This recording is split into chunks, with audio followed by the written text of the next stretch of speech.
He stood in the doorway. Expensive coat. Calm eyes. The man who'd offered her everything he couldn't. She didn't tell you, the rich man said. Not a question. Tell me what? About the offer. The second one. The coffee she drank with me while you were sleeping at your desk, building your empire. The floor tilted. The ledger he tried to destroy roared back. All the entries, all the sacrifices, all the faith. And she kept a secret. A meeting. A choice she hadn't shared. She didn't take it, the rich man said. The job, the salary, the escape route. But she considered it. She called me back. She sat in that coffee shop and weighed her life with you against her life with me. And she chose you. Again. Why are you telling me this? Because she doesn't know I'm here. And because you need to understand what her choice cost. Not financially. Spiritually. She looked at everything I offered. Security, ease, approval. And she chose your uncertainty. Your fire. Your maybe.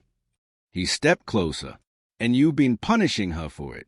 Making her pay interest on the faith she gave freely, treating her like a creditor instead of a partner. I watched her at that coffee shop. She wasn't tempted by me. She was exhausted by you, by your distance, your ledger, your fear. So why are you here? To gloat? To win? I'm here because I lost, and I need to understand why. I offered her everything. You offered her work. I offered her safety. You offered her struggle. And she chose you. Not once. Twice. He shook his head. I need to know what you have that I don't. So I can find someone who'll choose me the way she chose you. She found them there. Two men who'd offered her different lives. One with everything. One with nothing but fire. She looked at the rich man first. You promised you wouldn't. I lied, he said, because he needed to know. And you needed him to know. The full weight of what you refused, so he can finally stop calculating it and start honoring it. He left, the man with everything, walking away from the woman who'd chosen nothing, because he'd finally understood she hadn't chosen between two men. She'd chosen between two versions of herself, and the version she'd become with the man with fire was the one she wanted to keep becoming. She turned to him, saw the napkin in his hand, the confession, the fear, finally named. I met him, she said. Twice. The first time, I didn't tell you because I was ashamed. I wanted to know if I'd made a mistake. The second time, I didn't tell you because I knew I hadn't. And I didn't want you to make it about your worth, your value, your fear of being left. It is about that, he said. It always has been. Zara taught me that potential is a trap, that being chosen is just delayed rejection. And I've been waiting, for 2 years, for you to realize you'd made the same mistake she almost made. And if I had, she asked, if I'd left, what would you have built then?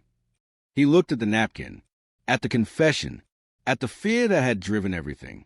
I would have built to prove her wrong. Zara, you, everyone who ever doubted. And it would have been impressive, and empty, because I would have been building for validation, not for vision. He handed her the napkin. I don't want to be the man you chose over the rich man. I want to be the man you keep choosing. Every day. Not because I'm becoming worthy. Because we're becoming us. The we. The thing that's bigger than either of us. Year 10. The same ending. Different meaning. The desks. The covenant. The children. The empire. But he was different. The ledger was gone. The fear of disappointing her had been replaced by the joy of surprising her. Not with success, with presence, with partnership, with a daily choice to build together rather than in debt separately. Zara had found her own peace. Married, divorced, remarried. Each time learning what she tried to teach him, that love isn't salvation. It's construction. Two people choosing to lay bricks, knowing the building will never be finished.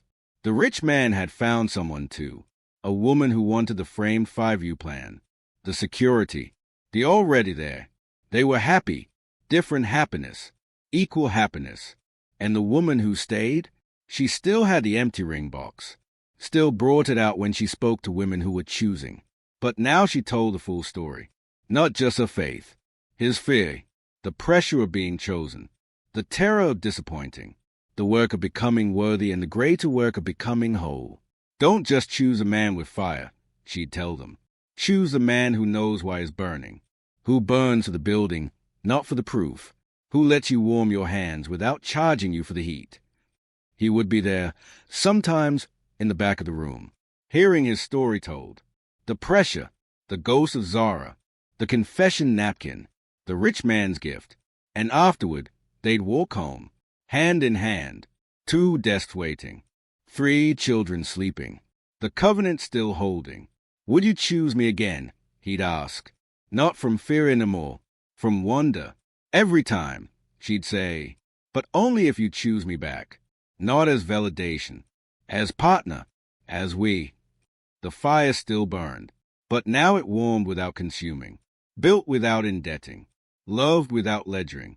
The man with nothing had become the man with everything. Not because he'd proved his potential, because he'd finally understood being chosen isn't the finish line. It's the starting gun. And the only way to win is to keep running, together. If you're the one being chosen, the one with the fire, the potential, the terrifying certainty, comment building below. If you're the one choosing, the one betting on the maybe, the vision, the man with nothing but momentum, tag him. Let him know you see him, not as investment, as partner, and subscribe. Because next, her side of the story, the full account, the coffee with the rich man, the second thoughts, the moment she almost walked away, and why she didn't. Every story has 2 builders. Both deserve to be heard. The fire continues. The work continues. The we continues. Build something worth choosing. Then keep choosing it.